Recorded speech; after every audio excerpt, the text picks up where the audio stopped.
তিনতলা ছাদের উপরে দাঁড়িয়ে মহিন্দ্রা থার গাড়ি। কি ব্যাপার, কোনো রাস্তাই নয়, একেবারে তিনতলা ছাদের ওপরে রয়েছে মহিন্দ্রা থার গাড়ি। ঝা চকচকে লাল রঙের বিশাল আকৃতি গাড়িটি দূর থেকে দেখা যাচ্ছে, কিন্তু এত বড় একটা গাড়ি ছাদের ওপর উঠল কিভাবে, প্রশ্ন পথচলতি সাধারণ মানুষের। তবে গাড়িটা কিন্তু কোনো যন্ত্র দিয়ে তৈরি নয়।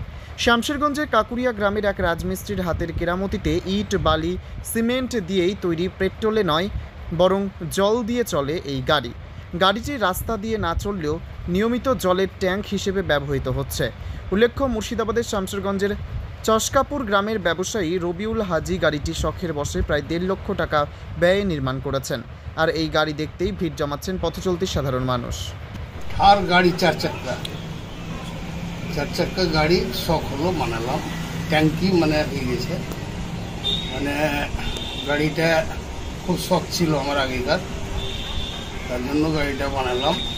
গাড়িটা 1.5 থেকে 2.5 লাখ টাকার মতো খরচ।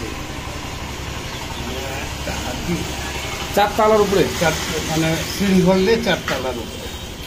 কেন হঠাৎ আপনার এইরকম ইচ্ছা লাগলো কেন?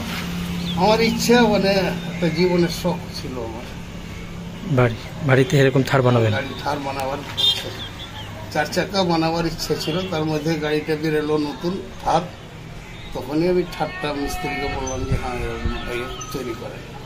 কতদিন সময় লেগেছে তৈরি করতে? সময় 30-35 দিন লেগেছে। খরচ কত পড়েছে? 1.5 থেকে 2.5 লাখ টাকার মতো খরচ। মিস্ত্রি দিয়ে তৈরি করেছে? মিস্ত্রি। কোথাকার মিস্ত্রি? মিস্ত্রি কোথাকার? মিস্ত্রি কাকুরিয়া মোড়। কি নাম ছিল মিস্ত্রি? অসীম শেখ। ইট বালু দিয়ে তৈরি করেছেন? বালি দিয়ে।